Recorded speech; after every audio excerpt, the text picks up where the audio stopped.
አሁን እንጾማለን አንጾምም? ትጾማላችሁ አጾሙ? እንጾማለን። ስጋ እንበላ ግን የሰው ስጋ እንበላለን። ሐሜት እናማለን አናማ ሐሜት አያድርግብኝ እንጂ ብለን እናማለን አናማ እኔ ለማማት ብዬ አይደለም ብለን እናማለን አናማ ስለዚህ እንጾማለን ግን አንጾምም። ቅዱስ ያሬድ አይን ይጾም ይላል፣ ጆሮ ይጾም ይላል። እኛ ሆዳችን ብቻ ነው እኮ የሚጾም። ከምግብ እኮ ነው የምንከለከል። እሱም 10 ሰዓት እያየን እንደው የዛሬው ሰዓት ደግሞ ምንድነው እያለ አልደርስ ብሎን 9 ሰዓት ላይ እንዴት ሆነ እንደምንከመር ምግቡ ላይ ታቆታል። ምግቡ ውስጥ ደግሞ እንጀራ መቁረሻ እስኪጠፋ 10 ምናምን ወጣ አይደል እንዴ ምን ብለው አሁን እኛም ብሎ እንደው ጾምን ሊባል ነው። ዳንኤል እኮ ማለፊያ እንጀራ እንኳን አልበላውም ነው ያለው። እኛ እንደው ማለፊያ እንጀራ የምንበለው ጾም ላይ ነው። የተሻለ ምግብ ያለው ጾም ላይ ነው። ስለዚህ መጾም እንጾማለን ግን አንጾምም።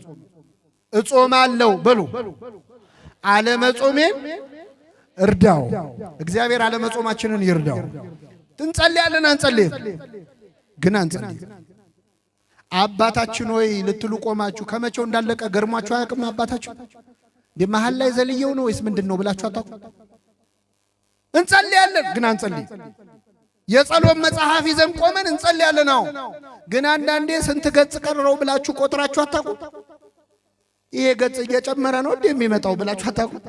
እንጸልያለን ግን አንጸልይም። እጸልያለሁ በሉ እስኪ አለመጸለይን እርዳው። ጾም ብቻ የሚፈታው ችግር አለ ምእመናን። ጾም ብቻ የሚፈታው ችግር አለ። አሁን የሀገራችን ችግር ብዙ ነው። ይቺ ሀገር መቼ ነው ከመከራ የምትላቀቀው? አባቶቻችን እየጾሙ ነው። በነገራችን ላይ ዛሬ አድዋ የተዋጉት እየበሉ አይደለም፣ እየጾሙ። ጾም ብቻ የሚፈታው ችግር አለ። ምንድነው የሀገራችን ችግር? አልፈታ ያለ ይሄ ልጅ አብሮ አደግ ጋኔል አለበት አልተባለ? ኢትዮጵያ አብሮ አደግ ጋኔሏ ምንድነው? እርስ በርስ ማያፋቅር፣ አንዴ ወደ እሳት አንዴ ወደ ውሃ ይጥለዋል ይላል። አንዴ እፍ ብለን እንፋቀራለን፣ አንዴ ደግሞ እንጣላለን። አንዴ በሰሜን አንዴ በደቡብ እንጣላለን፣ እንዋጋለን። መቼ ነው የሚያበቃው? ይህ አይነቱ ጋኔል ያለ ጾምና ያለ ጸሎት አይወጣም።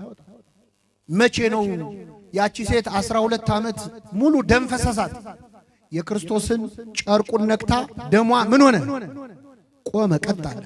የኢትዮጵያ ደም ስንት ዓመት ፈሰሰ? ምእመናን ስንት ዓመት ፈሰሰ?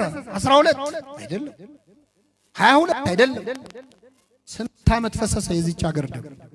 እንደው ከኛ መሃል የጌታን ጨርቅ የሚነካ ጠፋ ማለት ነው። በእምነት የሚጋፋ አይደለም። ሐዋርያት እኮ ሲጋፉት ነበር፣ ብዙ ሰው ሲገፋው ነበር።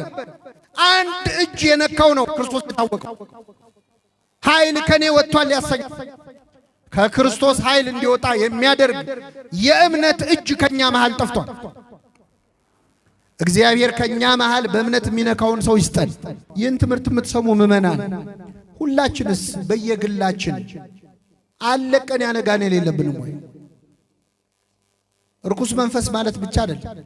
አመል የለብንም ወይ? ሱስ የለብንም ወይ? ክፉ ልማድ የለብንም ወይ? እዚህ መሃል ሱሰኛ ያልሆነ ሰው የለም። ሲጋራና ጫት መሰላችሁ? መጠጥ እሱ ብቻ አይደለም፣ ኃጢአት የሚባል ሱስ አለ። ሁላችንም የኃጢአት ሱሰኞች ነን። ለምንድን ነው ማንላቀቀው? ወጣቶች ይሄ ልጅ በጨረቃ ይነሳበታል ይላል። በጨረቃ የሚነሳ ልማድ የለብንም? ማታ ማታ የሚጀምር ኃጢአት የለብንም? ማታ ማታ ሲመሽ የምንጀምረው ኃጢአት የለም? አንዴ ወደ እሳት አንዴ ወደ ውሃ ይጥለዋል አለ። ወደ ውሃ ወደ እሳት የሚጥለን ነገር የለምኛ? አንዴ ወደ መዝሙር አንዴ ወደ ዘፈን ይጥለዋል። አንዴ ወደ መጠጥ አንዴ ወደ ጠበል ይጥለዋል። አንዴ ወደ ቅዳሴ አንዴ ወደ ጭፈራ ቤት ይጥለዋል። አንዴ ወደ ሰዓታት ወደ ማህሌት አንዴ ወደ ኮንሰርት ይጥለዋል። ወደ እሳት ወደ ውሃ ይጥለዋል። በጨረቃ ይነሳበታል። አለቀን ያለ አመል አለ ሁላችን። ምንድነው መፍትሄው? ዝተናል ብዙ ጊዜ እኮ እንደው ይህን ኃጢአት ደግሜ አልሰራም ብለን ደግመን የምንገኝበት የለም ወይ? ሁለተኛ አልመጣም ብለን ተመልሰን የምንሄድበት ቦታ የለም ወይ? ከዛሬ ጀምሮ አልሄድም ብለን የሄድንበት ቦታ የለም? ያቺ ሴት ምን አለች?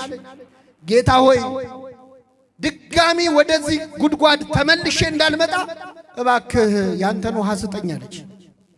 ተመልሰን የምንመጣበት ጉድጓድ የለንም?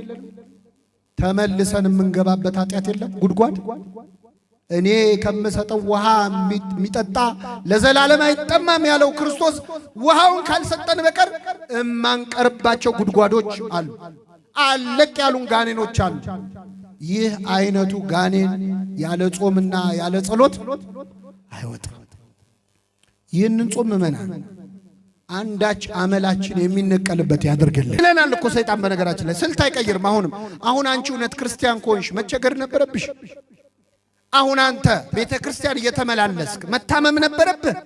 የእግዚአብሔር ልጅ ከሆንክ ለምን እንዲህ ትሆናለህ? የሰይጣን ሐሳብ እኛንም ይለናል። የእግዚአብሔር ልጅ ከሆንክ ለምን ትቸገራለህ? ለምን ይርብሃል? ለምን ይጠማሃል? ከጥቅም ጋር እንድናገናኘው እኛ ብናጣም ብናገኝም የማን ልጆች ነን?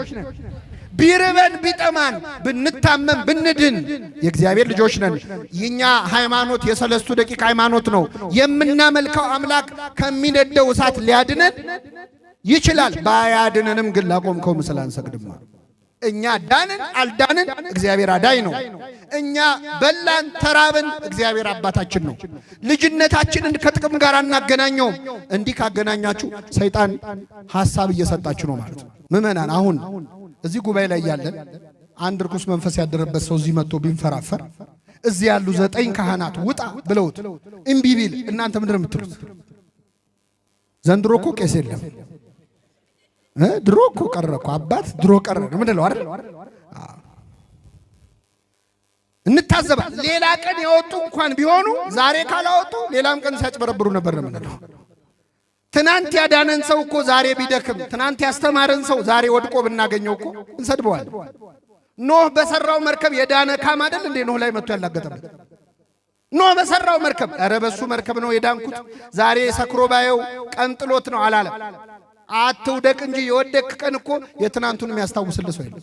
መንፈስ ቅዱስ ካለብህ መንፈሳዊ ጉዞ ያምርሃል፣ ወደ ገዳም መሄድ ያምርሃል። መንፈስ ቅዱስ ሲርቅህ ደግሞ ገዳም ምን ያደርጋል ትላለህ? መንፈስ ቅዱስ የራቃቸው ሰዎች ጉዞ በሄዳ አይደለም በተሳለመ አይደለም እግዚአብሔር በሁሉ ቦታ አለ ይላል። መንፈስ ቅዱስ ሲርቅህ ሲቀርብ ግን ወደ ገዳም የመሄድ ፍላጎት ያድርብሃል። እግዚአብሔር ቅዱስ መንፈሱን ከኛ ያርቅብን። አንዳንድ ሰው ጎሽ አብይ ጾም ገባ የቁርስ ወጪ የለብኝም ብሎ የሚያጠራቅማል። ይሄ አባቶቻችን በምሳው የከበረ ሰው ይሉታል። ምሳውን አጠራቅ። ይሄም የጽድቅ ጾም አይደል። አንዳንድ እህቶቻችን ይቅርታ አድርጉልኝ ለተክለ ሰውነታቸው ማማር ብለው የሚጾሙ አሉ። የሉ ጎሽ ጾም መጣ ትንሽ ቀለል ይለ ሸንቀጥላለው የሚለው ማለት ነው። ይሄም የጽድቅ ጾም አይደል። ምንድነው ክርስቶስ ደስ የሚያሰኘው ጾም? ለምክንያት ስንጾመው ነው። የሚያጾም ምክንያት ሲኖረን ነው። በዚህ ጾም ምን ልታረጉበት አሰባችሁ?